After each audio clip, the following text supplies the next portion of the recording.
I've been playing the new Dead Cells Fatal Fall DLC all this week, and there are a lot of things that I really like about it. This is not a review of the base game, but I'll link my video on that in the description. So let's talk about what's included in this new Dead Cells DLC, what's good in it, what's bad in it, and whether you should pick it up.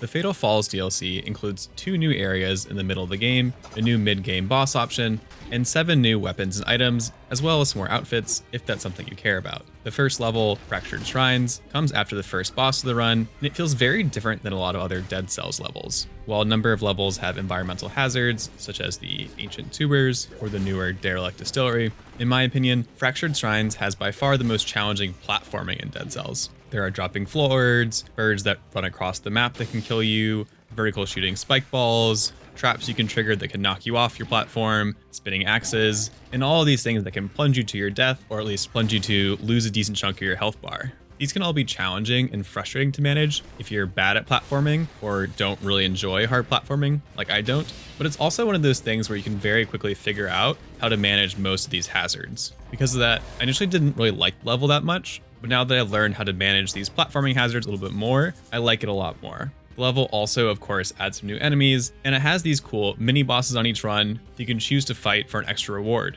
And moving on, I actually really enjoyed the second level, Undying Shores. It's more of a standard Dead Cells level, it doesn't have the harder platforming or any new challenging mechanics, but I like the atmosphere of it, the music, and the overall level design. And it adds this new necromancer-like mob that respawns enemies that you've killed, which is an interesting new mechanic to see in the game. And also, if you're into Dead Cells lore or the Dead Cells world at all, there's some cool story areas in it that I personally really enjoyed. Perhaps unsurprisingly, I also really enjoyed the boss that's added in this DLC. I'm glad to have another option here since I kept fighting the Timekeeper so much. And this boss also adds a couple new mechanics, such as bouncing mushrooms to consider when you're fighting it. Collectively, these levels all add some nice variety to the middle of the game, which is great since even with the Rise the Giant DLC, the mid-game lacked variety in comparison to the early game, especially with the Bad Seed DLC. They also add some new mechanics and enemies to master, which is great because that is what makes Dead Cells so great. However, if you're very new to the game, or if you can't get very far on whatever boss cells level you're stuck at, you'll probably get less value out of the DLC at first, because if you only rarely even make it to mid-game, you won't really get to experience those levels until you can, actually get to them. In terms of the items this DLC brings, they introduce some new build types and variety, as well as some just new mechanics. There is now an item or power that can parry, and there's a weapon that can parry as well if you time it right, both of which allow for some new builds that focus on parrying without requiring a shield. For example, you can now have a crossbow and parry with this item. There's also a new pet type item in the game that plays very differently than other items. You let it go around and mark enemies, and then you wield it as an offhand weapon to crit attack on these marked enemies, which again just feels very different than other items in the game. As a whole, I really enjoyed these new items, and a lot of them are just fun. I love playing with the sickles because they just fly around you haphazardly and damage enemies all over, and I also had some fun poison builds with the new poison weapon. I don't play high boss cells, so I'm not sure how viable they are in that context, but I really enjoyed them nevertheless. Also, just to note, there were some initial bugs on release, but they seem to be mostly fixed. However, I still had a bug when using the item grenade on the Fractured Shrine mini-boss, because after I killed it, it wouldn't open the door behind it, which I don't think is intentional.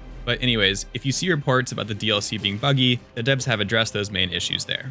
So what's my verdict on the Fatal Falls DLC? I think there are 2 separate questions here. One is whether it's needed for the game, and the other is whether it's worth buying. I certainly don't think that you need it, which is more of a testament to the quality of the base game than it is to the quality of the DLC. There are so many weapons, levels, enemies, etc. to master the base game, that the game doesn't feel lacking, doesn't feel incomplete at all without this DLC.